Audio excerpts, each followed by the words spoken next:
ಸನ್ಮಾನ್ಯ ಜನಪ್ರಿಯ ಮುಖ್ಯಮಂತ್ರಿಗಳಾದ ಸಿದ್ದರಾಮಯ್ಯನವರ ವಿರುದ್ಧ ಕೇಂದ್ರ ಸರ್ಕಾರ, ರಾಜ್ಯಪಾಲರು, ಸಿದ್ದರಾಮಯ್ಯನವರ ಏಳಿಗೆಯನ್ನು ಸಹಿಸಿದ ಹಲವು ಕೇಂದ್ರ ಮಂತ್ರಿಗಳು ಹಾಗೂ ಬಡವರ ಕಾರ್ಯಕ್ರಮಗಳ ವಿರೋಧಿಗಳು, ಕಾಂಗ್ರೆಸ್ ಪಕ್ಷ ಭದ್ರವಾಗಿರ್ತಕ್ಕಂಥ ಬಡವರ ಪರ ಸರ್ಕಾರ ನೀಡ್ತಕ್ಕಂಥದ್ದನ್ನು ಸಹಿಸದೇ ಇರುವಂಥ ಕೆಲವು ಶಕ್ತಿಗಳು ಷಡ್ಯಂತ್ರ ರೂಪಿಸಿ ಸನ್ಮಾನ್ಯ ಸಿದ್ದರಾಮಯ್ಯನವರ ನೇತೃತ್ವದ ಕಾಂಗ್ರೆಸ್ ಸರ್ಕಾರವನ್ನು ಅಭದ್ರಗೊಳಿಸಬೇಕು.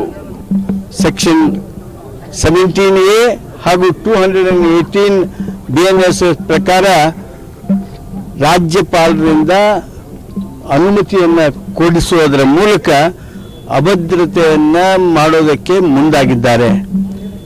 ಮಾನ್ಯ ರಾಜ್ಯಪಾಲರು ಕೊಟ್ಟಿರ್ತಕ್ಕಂಥ ಈ ಆದೇಶ, ಅವರು ಕೊಟ್ಟಿರ್ತಕ್ಕಂಥ ಅನುಮತಿ, ಇದು ಸಂವಿಧಾನ ಬಾಹಿರವಾಗಿರ್ತಕ್ಕಂಥದ್ದು.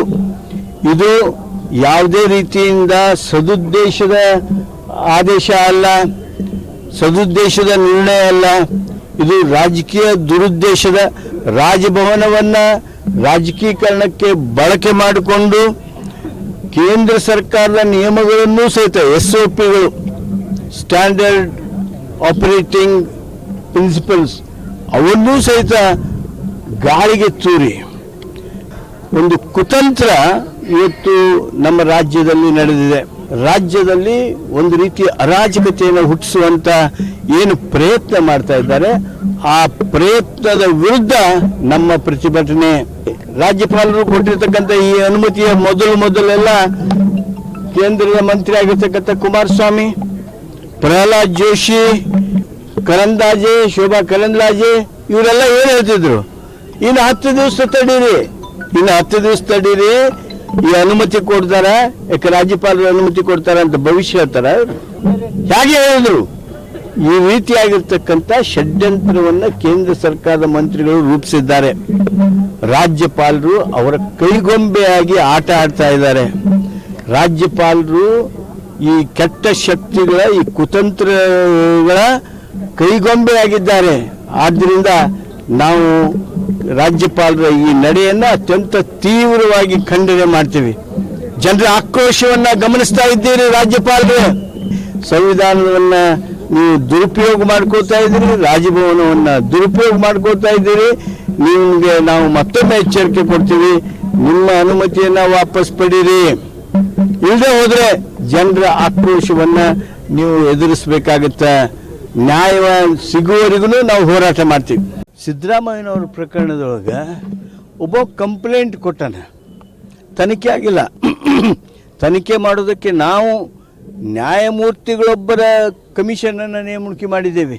ಆ ವರದಿ ಬರುಮಟನೂ ತಡಿಲಿಲ್ಲ. ಅವರಿಂದ ಪೂರ್ವಭಾವಿ ತನಿಖಾ ವರದಿಯನ್ನು ರಾಜ್ಯಪಾಲರೇನು ಕೇಳೋದಕ್ಕೆ ಹೋಗಲಿಲ್ಲ. ಹಾಗೆಯೇ ತರಾತುರಿಯಲ್ಲಿ ಮುಂಜಾನೆ 26ನೇ ತಾರೀಕಿಗೆ ಕಂಪ್ಲೇಂಟ್ ಕೊಡ್ತಾರೆ ಅಬ್ರಹಾಮ್ ಅನ್ನೋರು. ಅದನ್ನು ರಾತ್ರಿ 7-8 ಗಂಟೆ ಅನ್ನೋಳಗೆ ಮಾನ್ಯ ರಾಜ್ಯಪಾಲರು ಆಗಲೇ ಶೋಕಾಸ್ ನೋಟಿಸ್ ಕೊಟ್ಟಬಿಟ್ರೆ ಯಾವ ನ್ಯಾಯ ಇದು? ಎಲ್ಲೂ ಕೇಳದೆ ಅರಿಯದೇ ಇರ್ತಕ್ಕಂಥ ನ್ಯಾಯ ಇದು. ಈ ರೀತಿ ರಾಜ್ಯಪಾಲರ ಕಚೇರಿ, ರಾಜಭವನ, ನಾವೆಲ್ಲ ಅವರಿಗೆ honourable governor, his excellency the governor ಅಂಥೇಳಿ ಗೌರವಾನ್ವಿತವಾಗಿ ಹೇಳ್ತಾ ಇದ್ದೀವಿ. ಸಂವಿಧಾನಾತ್ಮಕ ವ್ಯವಸ್ಥೆಯೊಳಗೂ ಅವರು ನಮ್ಮ ರಾಜ್ಯದ ಮುಖ್ಯಸ್ಥರು. ಅವರು ಈ ರೀತಿ ಮಾಡಿದರೆ ಏನು ರಾಜ್ಯ ನಡೆದಿತ್ತು? ಈ ಅರಾಜಕತೆ ಹುಟ್ಟಿಸುವಂಥ ಪ್ರಯತ್ನ ನಮ್ಮ ರಾಜ್ಯದಲ್ಲಿ ನಡೆದಿದೆ. ಅದಕ್ಕೆ ನಾವು ಅವಕಾಶ ಕೊಡೋದಿಲ್ಲ. ನಮ್ಮ ಜನ ನಮ್ಮ ಜೊತೆಗೆ ಇರ್ತಾರೆ. ನ್ಯಾಯಾಂಗದಲ್ಲಿ, ಕಾನೂನಿನ ಹೋರಾಟದಲ್ಲಿ ನಾವು ಗೆಲ್ತೀವಿ. ಈ ಒಟ್ಟು ಪ್ರಕರಣದ ಹಿಂದೆ ಕೇಂದ್ರ ಸರ್ಕಾರ ಇದೆ, political affairs committee of BJP ಇದೆ, ಮಂತ್ರಿಗಳಿದ್ದಾರೆ, ಕೇಂದ್ರ ಸರ್ಕಾರದ ಮಂತ್ರಿಗಳು, ರಾಜ್ಯದಲ್ಲಿರ್ತಕ್ಕಂಥ ಕೆಲವು ನಾಯಕರು, ಯಾರು ಗ್ಯಾರಂಟಿಗಳ ವಿರುದ್ಧ ಭಾರಿ ಮಾತಾಡ್ತಾರಲ್ಲ ಅವರುಗಳು, ಅವರೆಲ್ಲರೂ ಈ ಒಂದು ಕುತಂತ್ರದ ಹಿಂದೆ ಇದ್ದಾರೆ. 2011 ಮಾನ್ಯ ಯಡಿಯೂರಪ್ಪನವರ ಪ್ರಕರಣದೊಳಗೆ ಕೋರ್ಟ್ನವರು ರೆಫರೆನ್ಸ್ ಮಾಡಿದರು. ಇಲ್ಲೇ ಒಬ್ಬ ಖಾಸಗಿ ವ್ಯಕ್ತಿ ಕಂಪ್ಲೇಂಟ್ ಮಾಡಿದ್ದಾರೆ. ಇದನ್ನು ಕಾನೂನು ಪ್ರಕಾರ ಎದುರಿಸ್ತೇವೆ, ರಾಜ್ಯಪಾಲರು ಮಾಡಿರ್ತಕ್ಕಂಥ ಏನು ಘೋರ ಅನ್ಯಾಯ ಇದೆ ಅದರ ವಿರುದ್ಧನೂ ಹೇಳ್ತೀವಿ. ಅದಾದಮೇಲೆ ಮುಂದಿನ ಹೆಜ್ಜೆಯಾಗಿ ಏನು ಹೇಳಬೇಕು ಅದನ್ನ ಹೇಳ್ತೀವಿ. ಕಾನೂನು ಹೋರಾಟವನ್ನು ನಾವು ಮಾಡ್ತೀವಿ.